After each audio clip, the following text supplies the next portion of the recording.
Dios me lo siga bendiciendo. Lo saluda, como siempre, su hermano, el pastor Carlos Parga, siervo del Señor Jesucristo. Ahora, con la ayuda del Señor, quiero compartir un tema que Dios puso en mi corazón y de antemano le doy las gracias a cada uno de ustedes por permitirme entrar a su hogar por este medio. Papas infalibles es el tema que quiero compartir ahora con ustedes. Señor, te doy gracias porque sigues siendo bueno y tu misericordia es para siempre. Y yo te sigo pidiendo la ayuda de tu precioso Espíritu Santo para exponer tu palabra como tú lo deseas.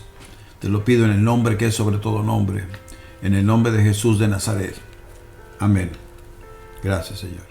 La herejía trae la excomunión automática.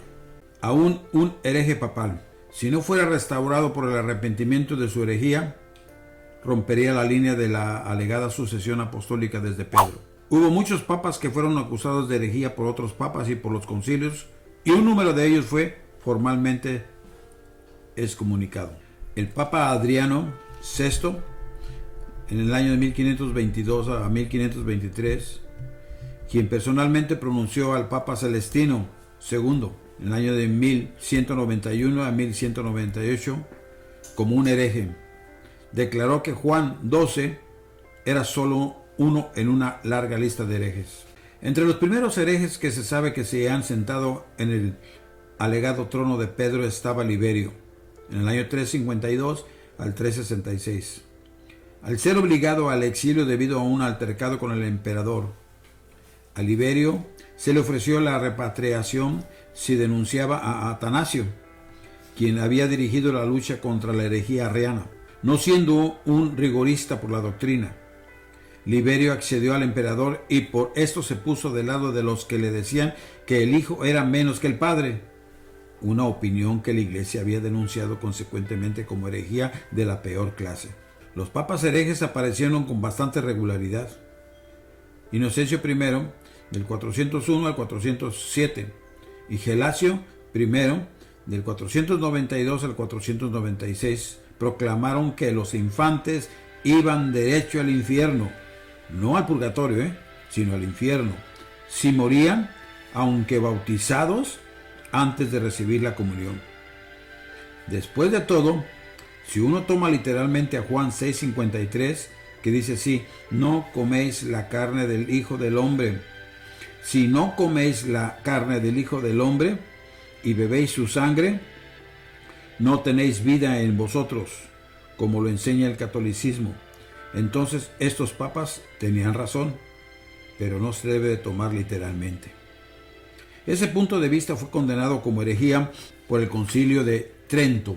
Durante los 2 últimos años de su pontificado, Sixto V, del año de 1585 a 1590, escribió de nuevo toda la Biblia en latín, añadiéndole frases y cláusulas a su antojo, omitiendo versículos enteros, cambiando los títulos de los salmos e inventando su propio sistema de capítulos y versículos.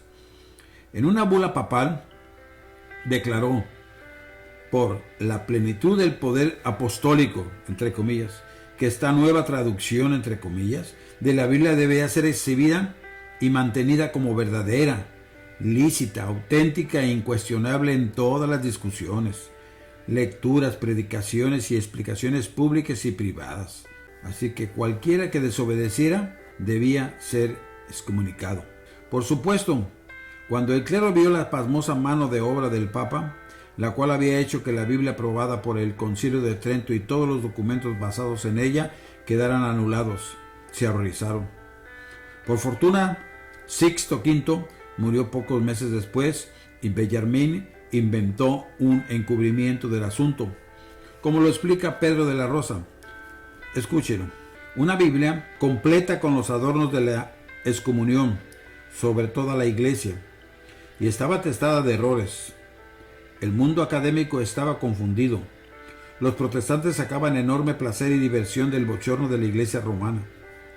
Bellarmín regresó a Roma el 11 de noviembre de 1590, personalmente aliviado de que Sixto V que había querido incluirlo a él en el índice de libros y autores prohibidos, estaba muerto. Temía por el prestigio del papado. Bellarmine aconsejó, claro, al nuevo papa que mintiera. Algunos de sus admiradores han disputado esto. La tarea de ellos era formidable. Las opciones eran simples: admitir públicamente que un papa había errado en un asunto crítico de la Biblia o participar en un encubrimiento cuyo resultado era incalculable. Bellarmine propuso la última. Bellarmine y un grupo de eruditos dedicados que juraron guardar el secreto se pusieron a trabajar y en unos 6 meses corrigieron los errores del ex papa. Se publicó una nueva edición de la Biblia de Xisto, como si fuera simplemente otra tirada de la misma, y se hizo un esfuerzo masivo por recuperar las copias originales de la publicación hereje, que luego fueron destruidas. Como uno sospecharía, unas cuantas copias escaparon de la investigación y han sido preservadas. Una se encuentra en la biblioteca Bodleian en Oxford. Estas Biblias, entre comillas, constituyen una prueba más de que los papas no son infalibles y de que para mantener esta mentira la Iglesia está dispuesta también a decir otras mentiras. Los papas no son infalibles. Se encuentra en el caso, por ejemplo, de Galileo. En defensa del dogma de la Iglesia, el Papa Urbano VIII, del año 1623 a 1644, amenazó al anciano y muy enfermo Galileo con tortura si no renunciaba a su afirmación de que la Tierra giraba alrededor del Sol. Al declarar que esta creencia era contraria a la Escritura, el Papa hizo que Galileo, de rodillas, temiendo por su vida, se retractara de esta, entre comillas, herejía, ante el Santo Oficio de la Inquisición, que de santo no tiene nada. El punto de vista geocéntrico siguió siendo dogma católico oficial durante siglos, con un papa infalible tras otro afirmándolo. La Tierra era el centro del universo y todos los cuerpos celestes, incluyendo al Sol, giraban alrededor de ella. No fue hasta 1992, después de un artículo de 14 meses, que el Vaticano admitió que Galileo efectivamente tenía razón. Esa admisión fue al mismo tiempo un reconocimiento de que los muchos papas que habían afirmado que Galileo estaba equivocado eran ellos mismos criaturas falibles, capaces de hacer falsas interpretaciones de la Escritura. Sin embargo, el Segundo Concilio Vaticano reafirmó el dogma de que solo el magisterium, guiado por el Papa infalible, puede interpretar la Escritura y de que todos los fieles deben aceptar incuestionablemente la interpretación de ellos. No es extraño que el Concilio Segundo Vaticano haya limitado su aprobación de la infalibilidad bíblica a asuntos de fe y moral.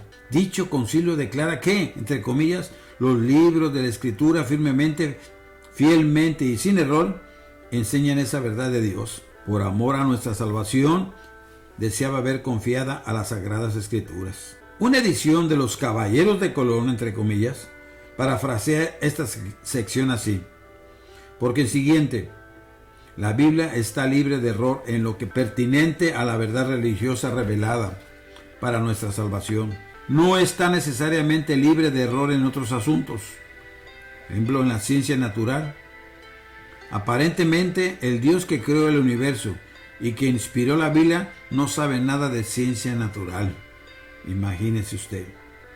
El magisterio, que pretende ser infalible y el único intérprete de la Escritura, está obviamente lejos de ser infalible y, por lo tanto, debe tener una excusa para los errores científicos que comete.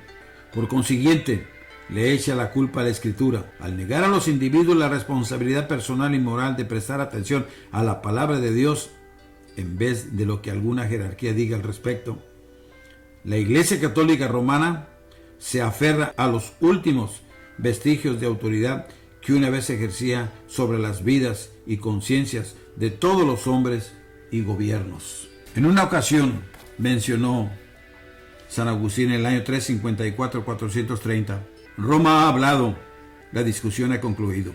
Señor, te doy gracias por permitirme poner tu palabra por este medio y que esto sea para todo aquel que está oyendo algo que la Iglesia Católica sigue haciendo. Así es que Dios ama al católico, pero no su sistema. lo aborrece, al igual que nosotros. Amamos al católico, pero no su sistema. Que Dios me lo siga bendiciendo y así estamos despedidos.